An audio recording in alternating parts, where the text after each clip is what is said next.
Let's get into this beautiful touching part. What percentage of his skill set, Only Molly, I love you, Skip, has been lost? So I am watching this on Monday night, and you, of course, immediately said, I'm paraphrasing slightly, to the great Steve Young, wow, I'm glad you said it, because if I had said what you just said, I would be, I'm not going to use the word you used, but I would be criticized for it. That's right. I would be condemned for it. Is that fair? Yes, that's exactly what I said. Okay. That's exactly and what I then said. you proceeded to vehemently agree with Steve Young that he's exactly right, that Peyton's sort of half a man. He's about half of what he used to be. Half of what he used to be. That's yes. correct. Okay. I'm sorry, I don't see that. I'll give you 10% dissipated skills from his MVP year of 2 years ago. He's maybe lost 10%, and I'm not even sure it's 10%. But what is amusing to me is that Peyton Manning is laying it on thick this week as I'm the forgotten man here. I'm the hopeless underdog in this Super Bowl. He even reached yesterday by volunteering that, well, they tell me that ultimately I'm going to need a hip replacement. Like he's washed up, he's on his way out. Most people don't think he's going to ride off into the sunset after Sunday night. They think he's going to drag himself into the sunset after he loses to Cam Newton badly and gets embarrassed on the Super Bowl stage. And after the story broke, we did at the end of the show, oh, the LA Rams, the new Rams, are interested in Peyton Manning for the next year or so. Most critics or commentators I saw last night just scoffed at it, laughed at it, said, come on, who is he kidding? I don't think he's kidding anybody. I think that he is setting himself up to be much better than you think he's going to be on Sunday, because I'm just going on my eyes. I've been covering this league, as you know, for a long, like too long. And the guy I saw, the last regular season game in which he was the relief pitcher, the Mariano Rivera, obviously to Brock Osweiler, and then against your Steelers, and then against my Patriots, that guy was pretty good.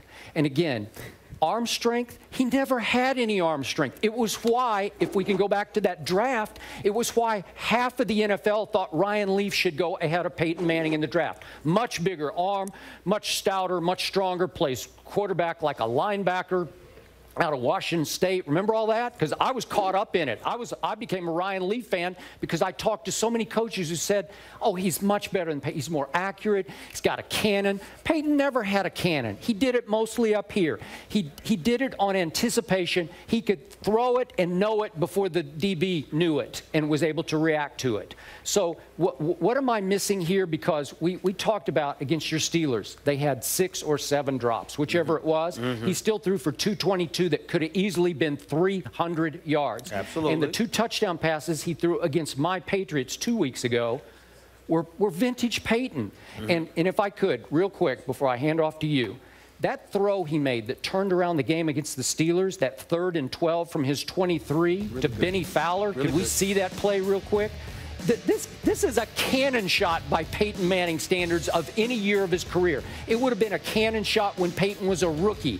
It had juice on it. It had mustard on it. Don't tell me he can't plant and throw when necessary. Maybe he has to do a little more cerebrally than physically at this point, but I'll give you 10%. I will not give you 50. I would throw myself, Skip, on the sword in this regard to you. You know. I mean, you know, I'm trying to get the sugar out of my diet. You know, I'm trying to get the crunch berries to the side. I've cut back significantly on that. The honeycombs too. You know, I mean, it's a work in progress. I'm in rehab. I'm trying to get there. But here's the deal, Skip. If we sit out there and we're playing basketball or we're running or whatever, I'm good for 10, 15 minutes. But if you ask Skip and me to run, all right, I'm going to have a problem when we go past a mile or two. You understand what I'm saying? So what I'm trying to say to you is that, yeah, Peyton Manning made a throw. And Peyton Manning had a really good zip on that one pass. But you know the football game is 60 minutes, all right? And when they put some heat on you, what are you going to do? You're bringing up Pittsburgh. Don't get me started with my Steelers secondary. I keep trying to tell you, I swear I might throw, you know how much I love Mike Tomlin. I might throw something at them if they draft somebody on offense. They don't need anybody on offense. They need everything. Everything needs to be about their secondary. Don't even look at anybody else, right? So we got that.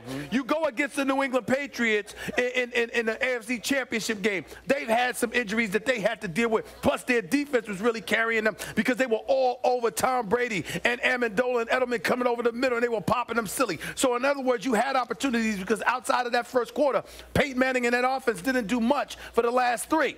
Now we're coming to the Super Bowl, and we're talking about the Carolina Panthers. A big-time defense with a front seven that can rival anybody, some suspect stuff in their secondary, I would agree. No doubt. But again, if you got that front seven getting at you, you're going to have to get rid of the ball quickly. Not to mention the fact that what they're going to make sure that they do is put some wood on you, okay? You're going to feel their presence, all right? So you got all of that stuff going on. Now we get to Steve Young and what you pointed out.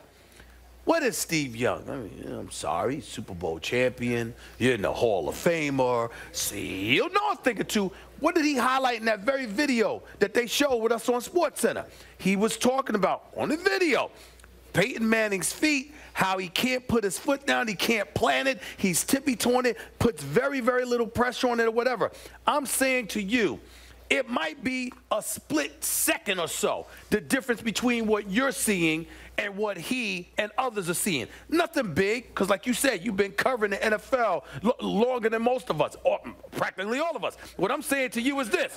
No, it's not a joke. It's respect. This man's been doing it for 40 years. I'm saying to you, that split second that you're talking about, what he's saying is that's everything, especially against a defense that can get to you. And so now what we have to sit there and ask ourselves are, that split second, yes, Peyton Manning may be able to get rid of the football in time, but that split second that you lose is a split second for somebody to lay some wood on you, to pop you, to make sure you feel their presence. Now we get to the 39 years of age, that little extra dust on that birth certificate, that age, that attrition, those neck surgeries, and all of that other stuff. And now you got to ask yourself, Thomas Davis, Luke Kuechly, Charles Johnson, and those boys, over the course of 60 minutes, the Peyton Manning that you saw this year can deal with that? I don't think so. Okay. So that's where it comes down to, and Peyton Manning's like, hey, you know, of course he's sitting up there and giving you diminished expectations. He don't want to tell you. First of all, when Peyton Manning was 100% healthy and young and vibrant, he still didn't have the attitude where he wanted you to see him coming. He was trying to hide under the spotlight then so he could come at you, because all he's trying to do is win. Now, of course, with age and attrition, him approaching 40 years of age and all of that stuff, he's going to have that attitude. It don't make a difference, though. It's the Super Bowl. Yeah. And you know Peyton Manning's on the other side of that football. And you know if you're the Carolina Panthers, I got to bring some heat to this man's way. Come hell or high water, you will feel us. That's what their attitude is going to be. And I don't know if that man, God bless him, I don't know if that man could deal with that kind of heat coming over a 60-minute period. Okay, back to the question. He has lost what percent? 50%? I would say, to me, it was more like 30. 30's a lot. 30's a lot. I don't see the same Peyton Manning. I just don't. I see moments. I'll give you that. But I'm talking about the level of consistency. I don't see that guy. And I think that if you put some wood on him early, he ain't going to have but so much to give you late. Okay. That would be my strategy. You feel me. So is it possible, though, bottom line to this discussion, I hear you, is it possible that somewhere Peyton Manning is sitting back thinking psychologically, I got this Super Bowl right where I want it? Possibly. Molly says yes. Possibly. But here's the deal. He can think whatever he wants. Who cares? You can think whatever you want. I believe in you, Peyton. Bow! When that happens, what? Listen, who said it better than Mike Tyson? Everybody got a plan until they get hit. Okay. I hear you. But I'm going to remind you, he does have some bodyguards on the other side of the ball that are ranked #1 in defense in the NFL. But I'm saying to you, that you make that argument, I feel you. Okay. Just don't tell me that you Carolina and you gonna sit back, let him sit back, take pictures, call his wife, family, order dinner for the evening and all of that stuff. Oh no, he ain't gonna have time for all of that. It's gonna be a rough night. Okay, but Peyton might be sitting back thinking, so Cam is talking about LeBron when he's got to face Von Miller and DeMarcus Ware. That's fair. Right? Okay. That's fair. Just for the record. That's fair. All right. But Peyton's got to face some people too. Keep talking. Yep. All right. Unfortunately for our next guest, the Bears are not in the Super Bowl. So who does Vince Vaughn